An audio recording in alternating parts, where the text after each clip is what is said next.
ओम नमो भगवते वासुदेवाय। हरे राम राम राम हरे हरे, हरे कृष्णा कृष्णा कृष्णा हरे हरे, हरे राम राम राम हरे हरे, हरे कृष्णा कृष्णा कृष्णा हरे हरे।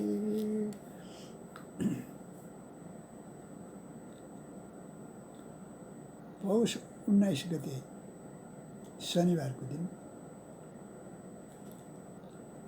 कीर्तिपुर काठमाडौँ कवि प्रसाद गौतमज्यूका भाइ पण्डित ज्योति प्रसाद गौतमज्यूले रचना गर्नुभएको भागवत कुञ्ज जुन गीति छन्दमा छ, यो सर्वप्रथम विक्रम सम्वत 2001 सालमा प्रकाशित भएको थियो। तत्पश्चात नित्य निरन्तर यसको प्रकाशन क्रम चलिरहेको छ। हालै 2078 सालमा विक्रम सम्वत 2078 सालमा ज्योति प्रसाद गौतमज्यूका सुपुत्र वाणिज्य शास्त्रका विद्वान श्री मुरारी प्रसाद गौतमज्यूले पुरानो सङ्कलन खोजेर विस्तृत सामग्री भागवत कुञ्जको प्रकाशित गर्नुभएको छ। र अहिले मैले चाहिँ यो मसँग भएको 2054 सालमा मैले सङ्ग्रह गरेको रहेछु। यही पुस्तक भागवत कुञ्जको पुरानो प्रति जुन विक्रम सम्वत 2053 सालमा प्रकाशित भएको संस्करण हो, त्यसबाट म यो वाचन गर्दैछु। हरि शरणम श्री हरि शरणम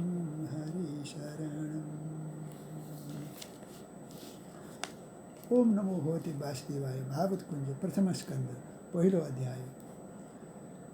जन्म आदि स्थिति जसमा हुन्छ, जो व्यतिरेक र अन्वयले सिद्ध स्वयं छ, पाए ज्ञान जसबाटै चतुराननले, तेज भूमि जल विनिमयमा झैँ त्रिसर्ग जसमा सत्य छ भान, कपट हटेको आफ्नै स्थितिले परम सत्यको गर्छौँ ध्यान, कपट धर्मको लेस हटेको वास्तव औ कल्याण पथ, निर्मत सरले सकिने जान्न तीन तापको विनाशकै, छँदै व्यासको भागवत शास्त्र सुन्नु अरू किन तत्काल, जो सुन्दैमा बन्दी बन्दछ अमल हृदयमा गोपाल, निगम वृक्षमा पाकेको फल रस सुखको मुखबाट झर्यो, के भावुक रसिक भूमिका श्वास रहेतक अमृतयो, श्वास रहेतक अमृतयो, शौनकहरू सुतसँग सोध्छन्, हे ऋषि कलिमा कसरी तरलान्, सजिलो साधना आज्ञा होस्, शास्त्र अधिक छन् विघ्न छ धेरै, सारथी केशव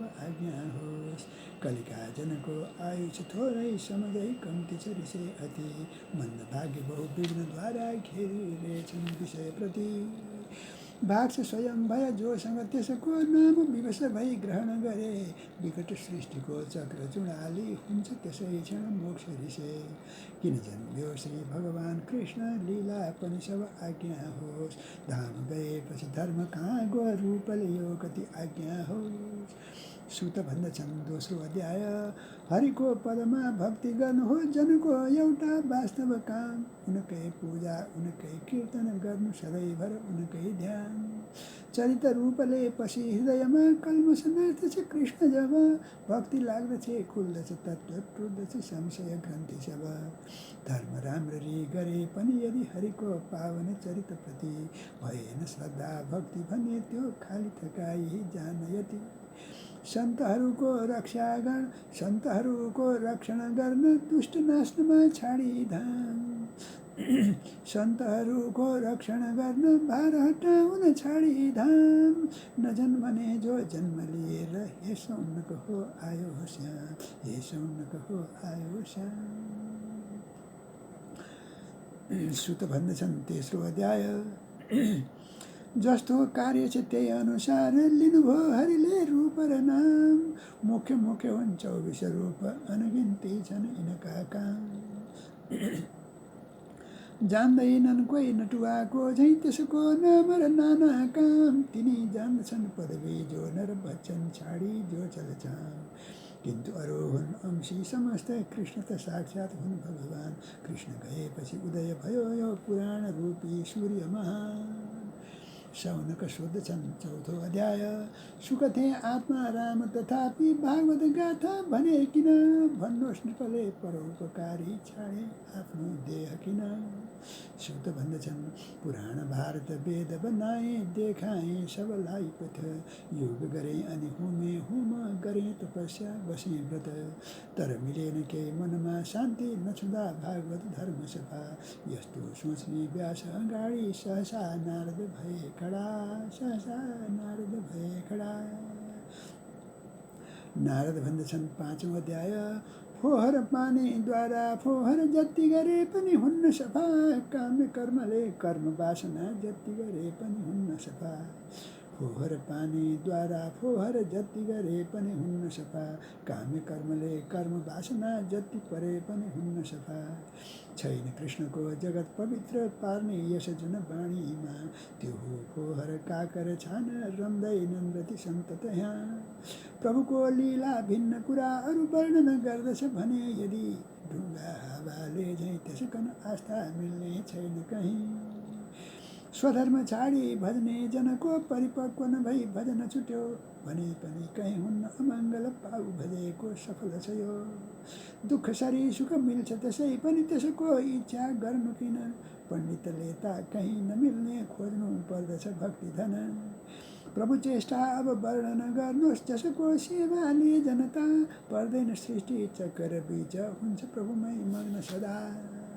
हुन्छ प्रभुमै मग्न सदा। पहिले दासी पुत्र थिए म नारदद्वारा मिली कृपा।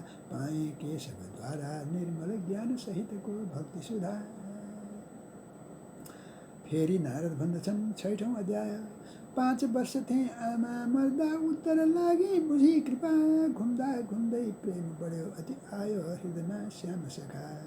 फेरि हरायो खोजे सबतिर मनमा आतुर बढी अति। नभमा बोल्यो यो जीवनमा सक्दैनौ अब देख्न ऋषि। ममा भुल्यो कि तिम्रो बुद्धि छैन बिग्रने कुनै दिन। महाप्रलयमा पनि अनुग्रहद्वारा स्मृति शुभ हुन्छ सुन।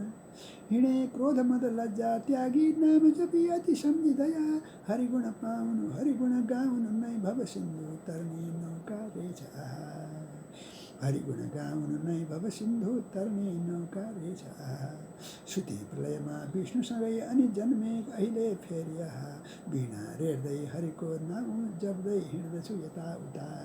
जप्दै हिँड्दछु यताउता। सूत भन्दछन् 7औं अध्याय थियो व्यासको स्वच्छ सरस्वती तटमा सम्य प्रासकुटी। असतनाशको निम्ति भागवत शास्त्र बनाए भई खुसी। भक्तियुक्त यो ग्रन्थ बनाई शुकलाई अति प्रेम गरी दिए पढाई द्वैपायनले जसले आउँछ भक्ति बढी भक्ति चढी। भक्तियुक्त यो ग्रन्थ बनाई शुकलाई अति प्रेम गरी दिए पढाई द्वैपायनले जसले आउँछ भक्ति चढी। द्रौणीले द्रौपदीका 5 सुत मारेपछि पार्थ गई। अश्वत्थामालाई ल्याई मुढी निकाले मणिले। हरि हरि। सूत भन्दछन् 8औं अध्याय जब प्रभु हस्तिनापुरबाट पाल्न लाग्नुभयो द्वारवती। आई उत्तरा बगी समाई भन्छन् प्रभुसँग रुँदै अति। अभय कहीँ पनि छैन मुरारे तिम्रो पाउ बिना अहो। खाली परस्पर रहेछन् मृत्यु रक्षा गर अब पाहि प्रभो। रक्षा गर अब पाहि प्रभो। खाली परस्पर रहेछन् मृत्यु रक्षा गर अब पाहि प्रभो। अश्वत्थामा शस्त्रद्वारा लाग्यो लड्न गर्भ प्रभो। लौन बचाऊ लौन मुरारे आश्रय कोही छैन प्रभो। लौन बचाऊ लौन मुरारे आश्रय कोही छैन प्रभो। अबलाको यो आर्त पुकार सुनेर यसको तत्त्व बुझी चक्र सुदर्शनद्वारा रक्षा गर्नुभयो प्रभु स्वयं बसी। आयो पाण्डवलाई मार्न 5वटा सर फेरि त्यहीँ चक्र सुदर्शनद्वारा रक्षा गर्नुभयो तिनलाई पनि। फेरि श्रीहरि छाडी हस्तिन पाल्न लाग्नुभयो गेहप्रति। कुन्ती भन्छन् ओर्ली झटपट नारायणसँग रुँदै अति। धन विद्याद्वारा मान बढेर अन्धो हुने जन आदरपूर्वक हासक्दैन तिम्रो पावन नाम लिन। विषागो वन राक्षसबाट बचौँ यसैले हे कृष्ण अवश विपद नै जसमा तिम्रो मिल्दछ दर्शन हे कृष्ण। काटिदेऊ मधुपति मेरो वृष्टिपातमा स्नेह छ जो तिमीमै होस् यो बुद्धि अनन्य सागरमा निरतुल्य प्रभो। यसपछि आफूद्वारा बान्धव धेर मरेमा खिन्न भई युधिष्ठिर भन्छन् गरेपछि त कसरी करौँ अब लौन हरि कसरी करौँ अब लौन हरि। सूत भन्दछन् 9औं अध्याय। पाण्डव ऋषिमुनिसँगले कृष्ण भीष्म पितामह थिए जहाँ पाल्नु भई सब धर्म यथार्थ पारिदिनु भो पाण्डवमा। गर्छन् हरिसँग भीष्म प्रार्थना नमरे तक बस सानु प्रभो। कबुलै छाडी चक्र चलायौ सेवक खातिर धन्य प्रभो। खुरको रजले छन्न अलग औ सुन्दर मुखमा स्वेद कण युद्धभूमिमा कति सुहाएको मेरो गति हौ जनार्दन। यस्तो भन्दै अनवच्छिन्न हेरी प्रभुको रूप ललाम लगी मिसाए प्राण उसैमा वृष्टि भयो अनि पुष्पमा। सूत भन्दछन् 10औं अध्याय। राज्यासनमा पाण्डवलाई अभिषेक गरी श्रीकृष्ण पाल्न लाग्नुभयो द्वारवतीतिर विरह गराई श्रीकृष्ण। चढी अटाली बिचकुर नारी गर्छन् आपस बात सूची। यो हो साक्षात् ब्रह्म पुराण गर्दछ सृष्टि र नाश स्थिति। धन्य छ मधुवन धन्य कुशस्थली यदुकुल धन्य छ धन्य सखी। यस्तो मधुर बोली सुन्दै हिँड्नुभयो हरि रद्द परी हिँड्नुभयो हरि रद्द परी। यस्तो मधुर बोली सुन्दै हिँड्नुभयो हरि रद्द परी। सूत भन्दछन् 11औं अध्याय। शङ्ख ध्वनिले हर्ष भएर द्वारवतीका प्रजा अति आई भन्छन् हे प्रिय आत्मा हे माता हे पितापति। प्रभु नहुँदा एकै क्षण पनि कोटि युग भई बित्छ प्रभो। यस्तो अति प्रिय बोली हुन् सुन्दै यस्तो अति प्रिय बोली सुन्दै महलप्रति हरि पाल्नु भयो। अङ्कमालली पितृमातृको प्रेम अश्रुले देह भिजी रानीहरूको विरह व्यथा सब हटाउनु भो भित्र पसी। सूत भन्दछन् 12औं अध्याय। श्रीहरिले 10 महिनासम्म गर्भ विषेकै गदाली रक्षा गर्दा जन्मे परीक्षित पाण्डवहरूमा हर्षली। भाग्य बताई भन्छन् ब्राह्मण गुण गुण यिनमा सब हुन्छन्। भाग्य बताई भन्छन् ब्राह्मण गुण गुण गण यिनमा सब हुन्छन्। जगमा चूडामणि झैँ झल्की आखिर प्रभुमा मिल्नेछन्। भाग्य बताई भन्छन् ब्राह्मण गुण गुण यिनमा सब हुन्छन्। जगमा चूडामणि झैँ झल्की आखिर प्रभुमा मिल्नेछन् आखिर प्रभुमा मिल्नेछन्। सूत भन्दछन् 13औं अध्याय। तीर्थ घुमेर विदुर महात्मा फर्के बान्धव हेर्न भनी भेटी पाण्डव दाजु भाइ हर्ष गराई बसे त्यही। भीम तत्त पर पिण्ड चपाई बस्ने कति हो खाडलमा मर्ने बेला भयो हजुरको दाजै जाउँ जङ्गलमा। इच्छै नहुँदा पनि यो देह जीर्ण भयो के हुन्छ अब अभिज्ञात गति औ निर्मम भई तन त्याग्ने हो धीर नर। भाइ विदुरको यस्तो वाक्य सुनि आलो हुन्छ भनी लागे वनतिर सँगै विदुरले धृतराष्ट्र र गान्धारी पनि। काका काकीहरू नदेखि भए युधिष्ठिर दुखित झै नारद आई भने यथार्थ उनको यौगिक हाल सबै। सूत भन्दछन् 14औं अध्याय। प्रभुको चेष्टा बुझ्न गएका अर्जुन अझ किन आएनन्। भीमसेन अति असकुन देख्छु लौन हरे अझ आएनन् लौन हरे अझ आएनन्। यस्तो भन्दै थिए युधिष्ठिर मलिनो मुखली रुँदै अति आई अर्जुन पदमा पर्छन् साह्रै विरहित विकल भई युधिष्ठिर सोध्दछन् ए अर्जुन मुख अति मलिनो छ के भो तिमीलाई भन हाम्रो प्रियतम यदुकुललाई आराम छ के उहाँ भन कि त छाड्यो त्यो प्यारो प्राण आत्मसुहृदले तिमीलाई यस्तै लाग्दछ मेरो मनमा शून्य छ यो जगत तिमीलाई शून्य छ यो जगत तिमीलाई सुत भन्दछन् 15औं अध्याय लरबर स्वरले अश्रु निकाल्दै भन्छन् अर्जुन शोक गरी ठगियौँ हामी हरिद्वार आलिप तेज त्यसैले गयो उडी जसले गर्दा शङ्कर इन्द्रलाई जितेथ्यौँ मजै गरी त्यो हरिले अब छाड्यो दाजु सारा बान्धवसँगै लिए आत्मालाई कुमति भएर सुत बनाए दूत पनि सम्झन्छु त्यो अर्जुन पार्थ भन्ने बाणी के गरुनी उही छन् सब तर उनहुँदा शिथिल भए सब देहहरू उही छन् सब तर उनहुँदा शिथिल भए मन देहहरू